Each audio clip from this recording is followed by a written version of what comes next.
नमस्कार दोस्तों। गंधर्वों के राजकुमार का नाम जीमूतवाहन था। वे बड़े उदार और परोपकारी थे।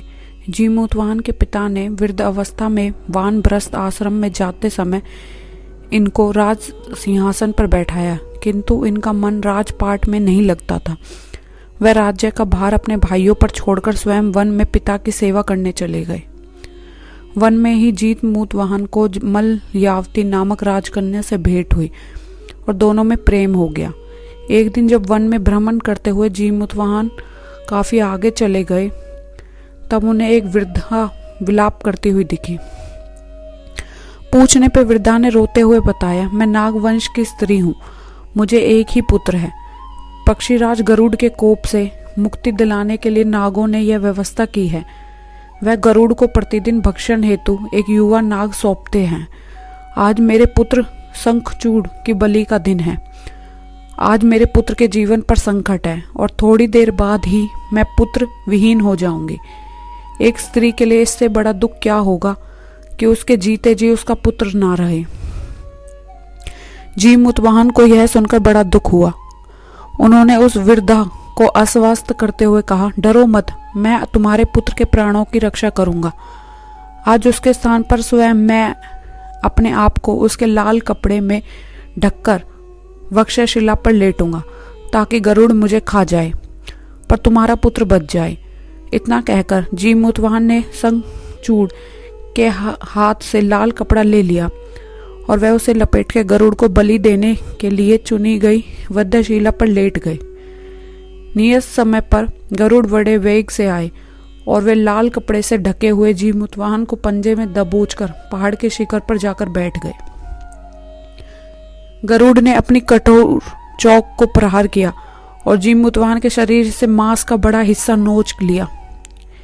इसकी पीड़ा से जीमूतवाहन की आंखों से आंसू बह निकले और वह दर्द से कराहने लगे। अपने पंजे में जकड़े प्राणी की आंखों में आंसू और मुंह में कराह सुनकर गरुड़ बड़े आश्चर्य से में पड़ गए, क्योंकि ऐसे पहले कभी नहीं हुआ था। उन्होंने जीमूतवाहन से उनका परिचय पूछा। जीमूतवाहन ने सारा किस्सा कह सुनाया कि कैसे एक स्त्री के पुत्र की रक्षा के लिए वह अपने प्राण देने आए। आप मुझे खाकर भूख शांत करें। गरुड़ उनकी बहादुरी और दूसरे की प्राण रक्षा के लिए स्वयं का बलिदान देने की हिम्मत से बहुत प्रभावित हुए। उन्हें स्वयं पर पछतावा होने लगा। वह सोचने लगे कि एक मनुष्य है जो दूसरे के पुत्र की रक्षा के लिए स्वयं की बलि दे रहा है, और एक मैं हूं जो देवों के संरक्षण में हूं, किंतु दूसरों के संतान की बलि ले रहा हूं। उन्होंने जीमूतवाहन को मुक्त कर दिया। गरुड़ ने कहा, हे उत्तम मनुष्य, मैं तुम्हारी भावना और त्याग से बहुत प्रसन्न हूं। मैंने तुम्हारे शरीर पर जो घाव किए हैं उसे ठीक कर देता हूं।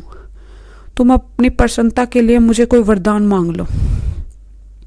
राजा जीमूतवाहन ने कहा कि हे पक्षीराज, आप तो सर्वसमर्थ हैं। यदि आप प्रसन्न हैं और वरदान देना चाहते हैं तो आप सर्पों को अपना आहार बनाना छोड़ दें।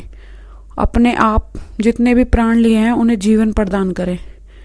गरुड़ ने सबको जीवन दान दिया, नागों की बलि न लेने का वरदान भी दिया। इस प्रकार जीमूतवाहन ने साहस से नाग जाति की रक्षा हुई। गरुड़ ने कहा, तुम्हारी जैसी इच्छा वैसा ही होगा। हे राजा, जो स्त्री तुम्हारे इस बलिदान की कथा सुनेगी और विधि पूर्वक व्रत का पालन करेगी, उसकी संतान की मृत्यु के मुख से भी निकल आएगी। तब से ही पुत्र की रक्षा हेतु जीमूतवाहन की पूजा की प्रथा शुरू हुई। यह कथा कैलाश पर्वत पर भगवान शंकर ने माता पार्वती को सुनाई थी। नमस्कार।